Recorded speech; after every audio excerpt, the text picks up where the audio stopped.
So somebody asked me at the beginning of this year if I had a word for the year. I'd never thought about that. But the word I came up with was surrender. And y'all can use that if you want. It's a great word. I plan on using it for the rest of my life. Just be forewarned.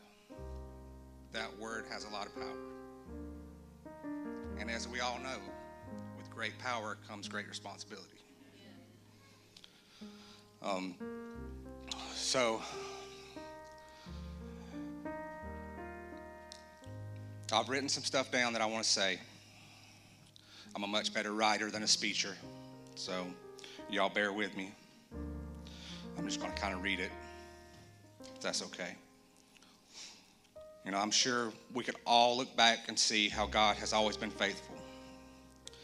Even at an early age, and looking back and realizing that even in our struggles, we never truly lacked. I know that's true for me. And that was when God wasn't even a priority.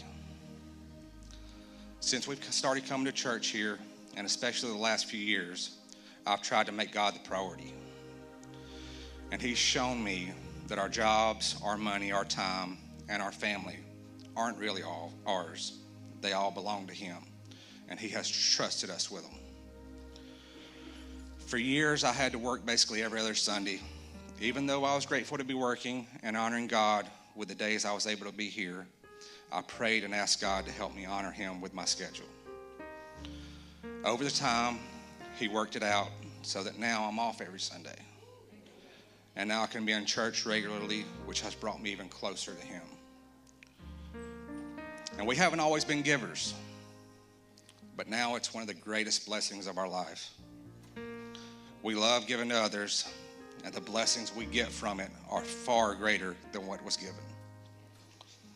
I feel that's why God has also blessed me in my job. There have been times when I received the biggest raises possible, and I know that's not just because of me, but because God is taking care of me and opening doors I couldn't. Those raises remind me that when I'm faithful with what He's given me, He can trust me with more and use me to be a blessing to others.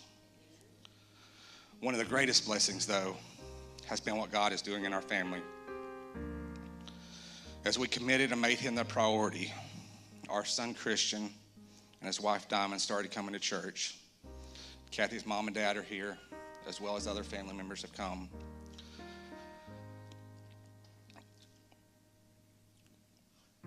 What started as our personal commitment has turned into a family testimony of God drawing us closer to Himself. When I look at my schedule, my raises, and our family coming to church, I see God teaching us to live out stewardship. We are learning to be faithful with what He has given us, and He has responded to that desire by giving us favor at work, time for worship, and the joy of seeing our family drawn closer to Him. Do you want to share anything? Kathy's going to share now. Don't worry, Pastor David. I've got a timer. It's right here.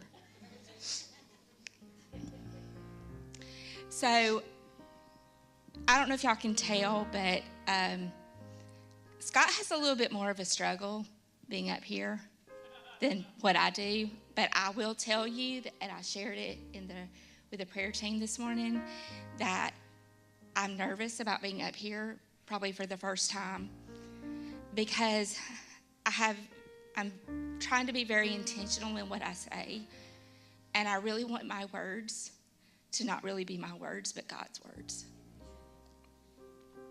So for those of y'all who don't know, Scott and I dated for 3 years. We met in 10th grade. We dated through high school. We married 3 weeks after high school.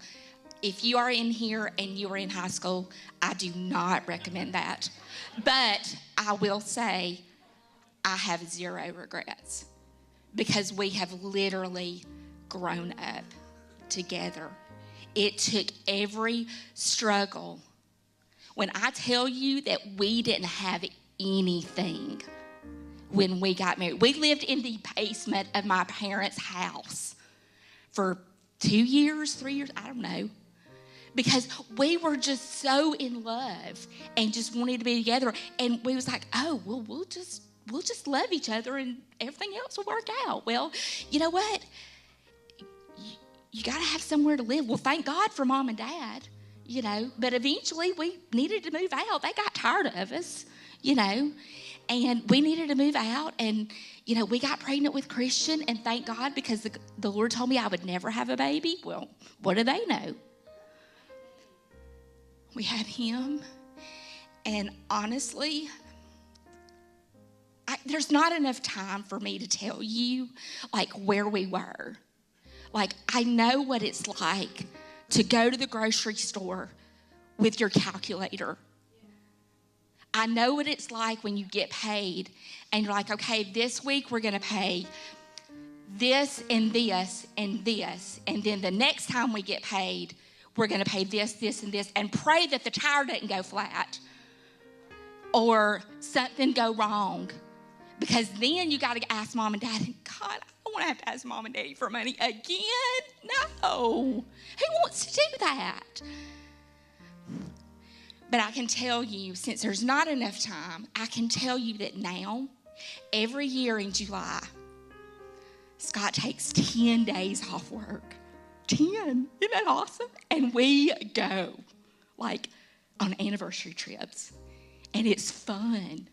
And last year we did a road trip. We stopped in Graceland. We went to Branson. We went to we did all these great things and you know what we did? We put our phones down.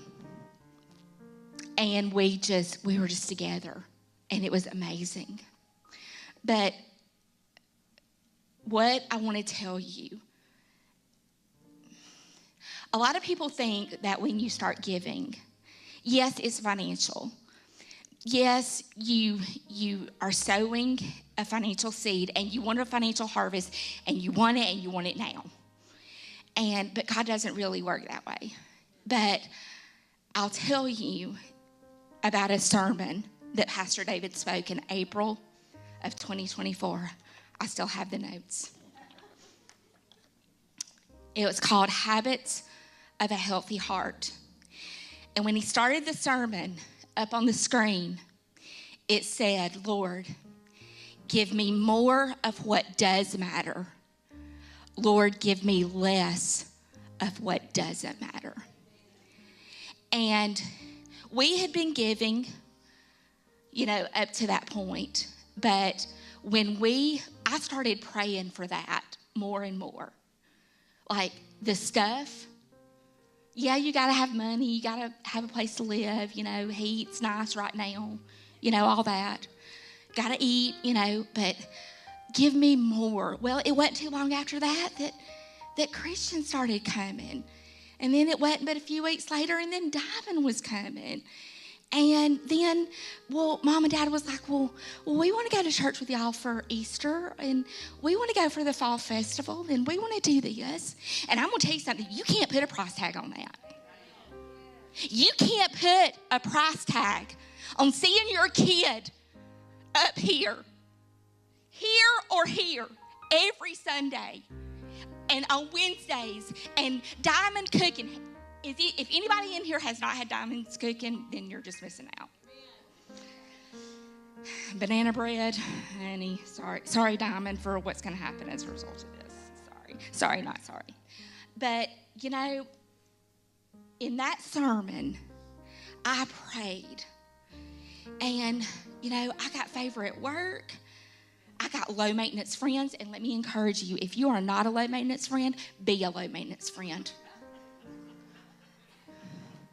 I'm trying to add some humor to this because otherwise I'm going to cry. And he gave me strength to do difficult things that I didn't think were possible. He gave me strength to love people that are completely unlovable.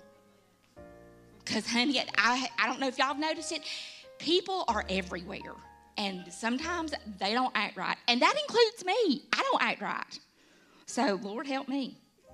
But I have to tell you, you know, I could stand up here and tell you story after story after story, and I could brag on my kids and how much I love them. But, ladies, there is nothing like the power of a praying wife. And one of the things, when I started confessing what I wanted for my life, one of the confessions, two of the confessions that I had was Christian and Diamond love to pray and study the Bible. They openly and boldly praise God. They're doing that. The second one was Scott is the king and priest of our home. He makes godly decisions. Well, he has stepped up.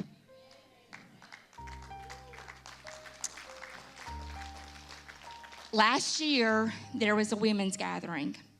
And it was on a Saturday. The day after that women's gathering, I was getting ready for church. And the Lord spoke to me and he said, I want you to start praying for Scott and for the men of our church to rise up and be the men that God has called them to be. Well, I shared it a couple of days later with Sarah, and then I never did tell Scott. October of this last year, if you were not here for the prayer service, Scott came up here and he spoke. And the thing that he said was, I am praying for the men of our church to rise up and be the men that God has called them to be. Now, you may think that that has nothing to do with giving, but let me tell you, it sure does. Because God will give you more of what does matter and less of what doesn't. And I can tell you right now, since we've been doing this, I can point in every section and up here. You think people up here, I don't see you, I see you up here. I know of at least 7 families that's in this room right now and more that's not here today. If it was in the middle of the night and I needed help, I could call somebody and they would come to my house. And you can't, we are not built to do life alone. We are supposed to be in community with other people. We all have burdens. We all have sorrows. We all have hurts. We're supposed to do this together. You're not meant to do life alone. And when you give and you don't expect anything in return, man, that's when it starts getting sweet. So at the end, I just want to say, at the end of Pastor David's sermon, he said, more of what does matter. More of God, more joy, more peace, more contentment, more discernment, more clarity, more simplicity. Man, I want all that. And you know what? Through giving, that has happened for us. There is a healing that has happened in my mind, in my emotions, in my soul, in my body, in my marriage, in my relationships. Everywhere I go, there's healing, and it's here, and it's for you. We're not meant to just walk through, muddle through life, just wait for Jesus to come back and get me. No, we're meant to live the abundant life now, and you can do this. So when you give of your finances, yes, you're sowing a seed, but let me tell you something, you're going to get so much more. So much more. Ephesians 3:20, God is able to do exceedingly abundantly above and beyond all that we could ever dare to hope, ask, or think, according to his power that works in us. And I'm going to tell you, when you give and you trust means you don't have the answers to all your questions, but you give and you give anyway.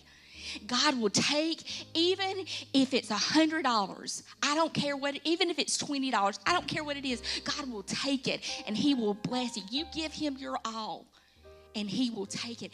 And you know what? You know what's even greater? We're not done yet. I believe that our best days are still ahead of us. And so today, it's no secret that we're doing this today on January the 18th, 2026, my dad's 79th birthday. He is here with us today, and I want to say, Daddy, I love you, and you have been such a wonderful, wonderful daddy.